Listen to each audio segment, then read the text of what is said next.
In small towns, big projects often carry even bigger meaning. In Trochu, a community of just over 1,000 people in rural Alberta, that meaning is taking shape in steel, in concrete, and in long term vision. The Trochu Senior Supportive Living Facility is more than a new building, it's an investment in aging with dignity, staying close to home, and keeping families and community connections intact. This Town of Trochu and Trochu Housing Corporation capital project, funded in part by the Alberta government, will bring modern, three-story supportive living to the heart of the community when it opens later next year, in 2027. Once completed, Covenant Health will operate St. Mary's Healthcare Centre within the facility, delivering care that meets the latest standards and growing local needs. The numbers tell part of the story as well. Supportive living and long-term care spaces will increase in the community from 28 beds to 40 beds. The facility will also include 16 lodge units and 18 new independent living life-lease units managed by the Trochu Housing Corporation, creating a true age-in-place model that allows seniors to remain in their community as long as their needs change. With partners including the Town of Trochu, the Trochu Housing Corporation, and Kneehill County, this $41 million project is also being watched as a potential economic catalyst, one that could spark further investment and stability in rural Alberta. We sat down with Trochu Mayor Barry Keltke in Trochu last month to talk about the work behind the scenes, the importance of keeping people in the community, and why this project represents more than bricks and mortar. It represents Trochu's future. This is Municipal Affairs. From the smallest village to the largest city, across every region of the province, Alberta Municipalities represents the communities where over 85% of Albertans live. AB Munis provides a united voice for 265 of Alberta's 330 municipalities, including summer villages, towns, cities, and specialized municipalities. As Alberta's largest municipal group, AB Munis listens to municipal leaders and advocates for solutions to their common issues. Additionally, AB Munis supports local governments by providing services specially designed to meet their operational needs. And they bring their members together regularly so they can share ideas and information so that their communities can thrive. Check out Alberta Municipalities at abmunis.ca and follow them on LinkedIn, Facebook, Instagram, and Twitter, now called X.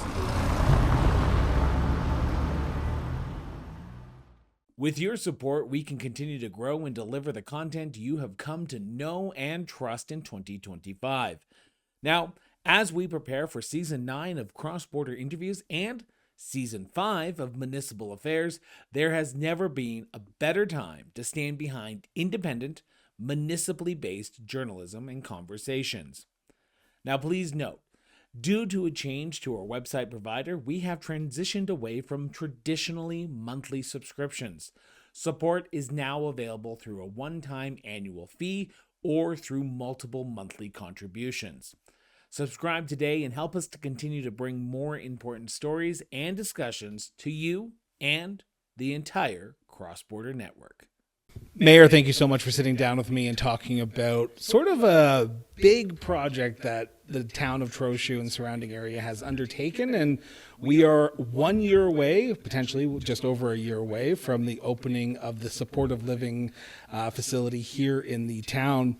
For background, if you don't mind, how did we get to where we are today, where the town decided that it needed a supportive living facility? So I'll take you back about 115 years when the nurses of Evron, France, come out, and they were nuns in Trochu, and they were looking after our health care. And we had St. Mary's Hospital at the time. So St. Mary's Hospital got converted into a long-term facility in the 1995, 96, and our active hospital that we had is now out of Three Hills, Alberta, which is 8 miles away, not far. So in 2008, Covenant Health come to us. They're the ones who operate St. Mary's, and told us about this idea of building it was an 80-bed seniors facility, basically handling all the way from independent living right up till SLD 4 and 4 dementia. We were unsuccessful in the grant application in 2008. We tried again in 2011. We thought that we had all the boxes checked. About 2016, I think it was, or 17, Covenant Health come back out and said they were going to do the project again. And we just felt like we needed to get on with it and get the project done. So it's one project. It's for the community. We're not going against anyone. It's just we hired a consultant. We modeled ourselves after the Sundre Mountain View Senior facility, and we had to check all the boxes. So it's quite a process because you have to have approval from Alberta Health for the continuing care side of the facility, which is 40 beds. Then you have to have approval and some money from Alberta Seniors for the lodge portion. That's where you are still living independently, but you may need some home care. And then the 18 life-lease units that we built are all pre-sold. So the community stepped up and bought the life-lease units.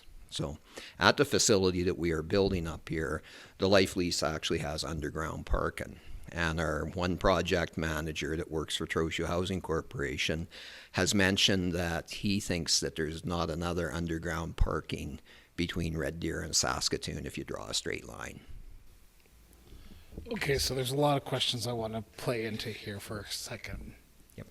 Why is it important for a municipality like the size of the town of Trochu to invest in a project like this? Because this is unique, and we hear over and over again. I know this has been a long time coming, but take me through the process of why this was an important decision. Because you could have waited for the province to come to the table and say, we're going to build something here. You could have waited for someone else to do it, but the town took the first step to say, okay, if we don't get off the pot, it's never going to happen. What was that decision based on? Well, so I want to just make sure that I'm throwing proper kudos out to Alberta Health. Did give us $9.5 million, and Alberta Seniors give us $11 million. So we did get grant funding. But after the fact, right? Or before? Before. Okay. So sorry, I apologize.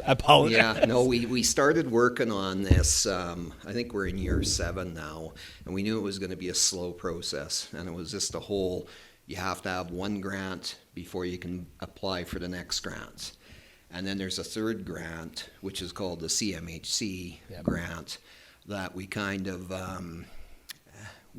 hit a rocky patch. So at one point in time, the government of Canada was shuffling some money out to a city in Alberta here, and then the government of Alberta kind of put a shutdown on that. So we haven't got our CMHC funding, but we are still hopeful that we can get funding for the 18 independent living units.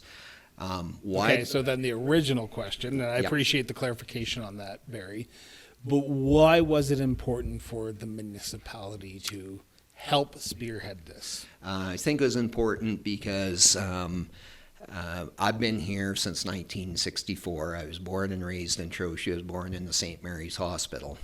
And over the years, I've seen numerous people have to go to somewhere else in Alberta for care for their last 4 or 5 years or 10 years of life. One of the things that we have going on this new facility is a dementia wing. So if you have a dementia in the province of Alberta, you could have a long distance to go to see your loved ones. So the community basically has taken the attitude that if the people are building Trochu, why are we sending them away for for their final years. We'd rather have them here. And I do want to say that our new facility is a place to live, not a place to go to die. Like, there's going to be a lot of great things going on up there for activities. You bring up a good point, and this is the crux of why I wanted to chat about this. Why is it important for municipalities to start investing into the next not the next generation, but the current generation that's here? Because aging in place is a topic of conversation that I have with mayor after mayor after mayor about how do we get more facilities into our community? Why is it important for Trochu to have that place for our seniors to potentially age in place, but also live healthily in their community that they were born and raised in? I just think that if you don't forward think and think of the future and where you want to be in 20 years, which is sometimes really, really hard to figure out. I've been the mayor of Trochu since 2004, and when we bought our 80 acres of land, it's one thing to have annexed land, and it's another thing to own annexed land. And we were very fortunate that about 14 years ago, we bought our first 40 acres, and about 9 years ago, we bought the other 40. You want to be ahead of the game. People maybe think you're crazy when you purchase, but when we purchased, I do remember saying it might not be our council, but there'll be some council in the future that'll be happy that they have land to move forward with. So just don't get, I guess in small town Alberta, you got a chance to grow or put closed up, and Trochu, we want to grow. What's been the public reaction to this investment? I think the public reaction's been marvelous. I think everybody's just generally pumped. It's going to be a big facility. It's going to employ 40 to 50 people. It's just going to be nice. We're doing a new subdivision up there right next to the facility. So we're ready to grow. I would not be able to get through an interview about the growth of a community without the financial questions. Sure. So I hope you bear with me while I ask this. Is it viable right now to do this? Because when you started this project, even 7 years ago, municipalities were on that cusp of where we are today, about struggling around infrastructure, about growing, about aging infrastructure. Building a facility like this, expanding a facility that's already in place, comes with its challenges and comes with its own unique set of challenges. Is Trochu in a viable place to potentially have this in its backyard? And I'm assuming it is because you're building it over. Yeah, so Trochu Housing Corporation, it will be self-sustaining. But, okay, so there is water coming in. Oh no, there is water. Yeah, for sure. So we did do a new subdivision. So you have to put water, sewer, gas, and power into the facility, as well as internet and cable. So while we were doing that, we're building one road in. We decided that we were going to go ahead and do a new subdivision at the same time. We are checking the boxes, but not yet received the grants for pavements through the provincial government and sidewalks, and there is some federal grants for new subdivisions. So we're hopeful. We do have the capacity to borrow the money, but the Trochu Housing Corporation, the new seniors facility, will stand on its own. So how important was it to have that in place prior to even making that decision? Because while the Trochu Housing Corporation is going to be the financial backer, they're going to be standing on its own and operating this, the municipality has to ensure that there's liabilities. There's going to have to ensure that if something goes wrong, you can take over. And I'm not saying it's going to, but when you're looking at that big decision that could ultimately fall on the taxpayers, do you have to sort of weigh the pros and cons? Oh, totally. And was it easy for this decision? Because it seems like a win-win for a community. It was fairly easy. One of the things that we had to do, because Trochu's capability of borrowing a large sum of money, like we had to do for the remaining $20 million on this facility is we had to have buy-in from the surrounding area. And when I say buy-in, support. So the county of Nehill County, has backed our loan. And that was another process. So we got our first grant in October 13th of 2024. Second grant from seniors in January of 23, January of 24. Then a year of planning. We also had to have a ministerial order in order for us to expand our debt limit. We could not have done that without the county saying we'll back them. So the county is only backing our facility during the build. At the end of the build, it'll be takeout financing or debenture debt.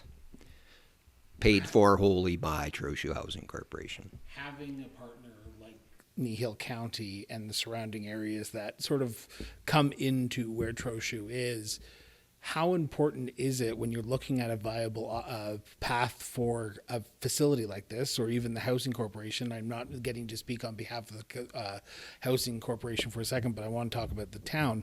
How important is it to have strong, reliable partners around you before you take on a venture like this? Well, you couldn't do it without support from the whole area, and that's one thing. Because they're going to use the facility as well. It's not just going to, and I'm saying this respectfully, it's not just going to be for Trochu residents. No, right? for sure. No, we did a demand study, and the demand study was taking 50 miles around us into consideration.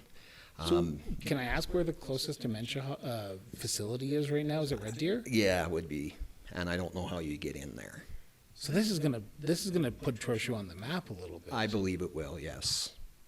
Wow. Yeah, and speaking again on, this is serving the whole Nehill County and even Starland County and some from Red Deer County. We have an active hospital in Three Hills, which is 8 miles away. In 2012-ish, Trochu had 4 doctors, and Three Hills was down to 2 doctors, but they had the hospital. So at that time, we as a community said we need to make sure that we have doctors because we can't afford to lose the hospital. Three Hills Hospital, if we don't have that, the next nearest would be Drumheller, which is about 48 miles and pretty shitty roads. Stettler's over an hour, and then Olds would be the other one. So it is key to the area for communities to support each other. We give up our doctors at that time to come up with one clinic in Three Hills. That clinic today, I'm proud to say, has 10 doctors. Oh, wow. And 10 doctors means that the doctors can get away. They can have some go-away time. We were down to 5. So you're now back up to we're 10 at 10. for the We're at entire 10, and region. we got one coming back to work. We'll be at 11. Looking at the demand, and you talk about the demand study, are we booked up already? Yeah. Are all the rooms already booked up? And I say that because the follow-up question is, do you wish you made it bigger? Yes, well, of course, we wish we would have made it bigger, but also financially, from the time we started planning this 7-8 years ago to where the costs were when we finally signed the contract, there was a fairly big escalation. So in pricing, yes, we wish it was bigger. Little information behind the demand study. Currently in Trochu at St. Mary's, which is a very old facility, we have 28 long-term care beds. They are always full. Okay, there's a waiting list to get in there. They're always full. At St. Mary's Lodge, that's where you have independent living, but you still may need to have home care. We have 28 beds. In the demand study, we found out that more people were staying at home longer, so the demand for the lodge beds was reduced. So we took it from 28 to 16, but we took the long-term care beds from 28 to 40 with the dementia wing. Because the one thing that municipalities always try to do in the grand scheme of things when planning a big project like this is always to plan to the future, right? Yep. We're going to grow in. But with a facility like this, you're always going to be at capacity the moment you open up, and you're always going to have second thoughts of what should we have done a little bit more? Should we pay $20 more million? Looking back on the decision, and we're going to talk about the future here in a few seconds, but looking back on the decision, are you proud of the decision that both the town made, the county made, but also the housing corporation made, that this facility is going to change the way people view your community? Yeah, for sure. It will change the way people are going to view our community. It is an economic driver too. The build is going to take just about 2.5 years from the time we're in the middle. So substantial completion should be will be February of 27. But then there's a commissioning period, and then we have to have proper staff training, and then we have to get the people moved over to the new facility and make sure everybody's familiar with everything. So looking at where we are today. Yes. So we're recording this at middle endish of January 2026. Looking back to when that first approach, when someone came to you and said, we want to build a facility, could you imagine it took this long? Unfortunately, I've been in government long enough, and I'm not even being a smart ass here, but I've been in government long enough to know that nothing happens fast. Everything takes time. So, no. If you'd asked me before I got into government, I'd say, yeah, that seems ridiculously long, but it really is a long process to get things done. So what does the future hold in store? Because we're recording this a year and a bit from when that substantial completion will be done. When I walked into your town office, I saw a big giant barometer that said we need to raise a certain amount of money for this facility. Yep. What needs to be done next? What is the next steps that the town, the housing corporation, and the residents need to do? So, so we're building the building, and we got the government funding to build the building. But of course, you get an envelope of money, so you have to make sure that your building itself and the land that you've acquired is inside that envelope. So now what we're doing is we're fundraising for the furniture and equipment. And we had a gala here back in November, and the community come out and supported it very well, and we're already at 1.1 million of the 2 million that we need to raise. Of course, we'd like to raise more than 2 million, but 2 million would get us to where we need to be. So I'm gonna give you the time and opportunity to give the pitch right now. Yep. This is going to be broadcast all across Alberta, all across Canada. Might be corporations might be listening to this, might be other people listening to this. How can they donate? How can people support this amazing adventure, that sort of amazing infrastructure project that Trochu and the surrounding area and the housing corporation have put on? If anyone out there is wanting to donate some money, you can contact the Trochu Town office, and we'll get you the contact to our president of the Trochu Housing Corporation, Sam Smalden, and yeah, we'd gratefully like to name a room or a wing or something after any type of corporation or someone who wants to bequeath something to our community. What does the town do now? I know we talked about sort of the short term and raising some money, but you need to ensure that this stays on time, Yep. on budget, and that's the big thing with inflation the way it is right now. What do you see your role as mayor to ensure that this project is viable, but also gets completed on time? Because yeah, people are wanting to move in, I'm assuming, tomorrow. Oh, they are. And if I had one thing that I really feel bad about is some of the people who've put their money forward 6-7 years ago aren't going to get an opportunity to move into the independent living side of things, and that's heartbreaking for me. Again, we wish we could snap our fingers and have things done instantly, but we can't. Your question about how are we going to make sure we're on the straight and narrow is I'm the chairperson for Trochu Housing Corporation. We have community members on it. We got fellow councillors, and we got members, one representative and an alternate from Nehill County. And we do meetings every second Wednesday. So we do site meetings, we go through the budget, we go through what's happening the next 2 weeks, and we've been on budget and on time the whole way along, and so far, no surprises. We are not anticipating any. That's awesome. That must make you feel must make you sleep easier at night knowing that. Oh, it sure does, because as excited as I am, and I think you can see I'm pretty excited, it also makes you really nervous. Are you doing the right thing? Is this going to be a great thing for your community, or is this going to kill your community? And it goes back to, at the very beginning, towns and villages all across this great country have to make a decision. Are they there to grow, or are they just putting closed signs on the edge of town? And Trochu, we've decided that we want to grow the community. What's the economic spinoff of a project like this? Because you talk about the economic spinoff that you have during construction period, but Yep. I can imagine this is going to change the way that people view Trochu and say, oh, they want to invest, they want to grow. Maybe we should start a little business here. Maybe we should start a brick and mortar downtown. How do you see the economic spinoff being a positive thing? Well, I just think anytime you have people in Trochu, and if you have people in Trochu that are having people come and visit them in Trochu, they'll see what we have to offer. And we actually got a lot to offer in Trochu. Like what? No stoplights.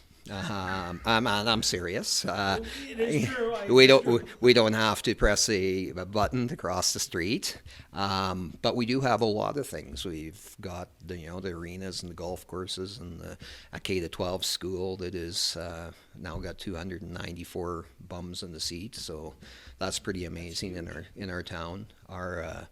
Our enrollment at the school was dipping pretty hard. We got the school modernized back in 2015, and it's going great guns. Now, I am very cautious of time here, but I want to ask this simple question because I want you to sort of give me the thing that I haven't talked about yet. What haven't we talked about this project, and why it's important for the town of Trochu, the Trochu Housing Corporation, to get behind a project like this that we have not talked about, that you want people to know? That if a small group of people can't decide that they want to make it happen, actually, I'm going to rephrase this. The community has to push it. This project is for the community, from the community, to the community.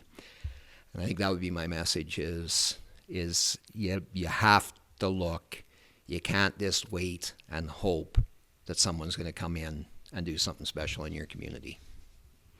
Can I ask you a follow-up to that for a Yeah, second? totally. Why is it important for the council not to spearhead a project like this, but a community to actually spearhead? Because you're there to make the decisions, you're there to put the dollars and to raise your hand. So when I say The community. the community, You mean of council course, as well? it's council as well. Yeah, okay. I mean, council has supported this project all the way along from the inception in 2008 when it first come forward to us. We were gung-ho. And council has been on side, but without the buy-in of your community, no one wants to say, we didn't want that, right? So the whole way along, we've had public engagement and consultation, as well as the demand study. There's always going to be negative naysayers. Yep. Always, no matter what decision you Correct. make, Barry. Yeah. Are those starting to subside the more Yes. you get? Yes. Because Yes. they start seeing the... Correct. So when I got the first grant letter in October 13th of 2023, I was just giddy, right? But you can't tell anyone, right? So you get the letter, you can't tell anyone. Then you get your second grant from Alberta Seniors, you get the letter, you can't tell anyone. Then when you tell people, they say, yeah, it's still not going to happen. And then we do a groundbreaking, and nothing really happens for another month. And I think it was October of 2024 when we actually had big equipment up there moving ground. And even at that point, there's people on the Rant and Rave and Facebook pages that were saying, oh, the council just pocketed that money and split it 6 ways. So you're never going to get away from the naysayers.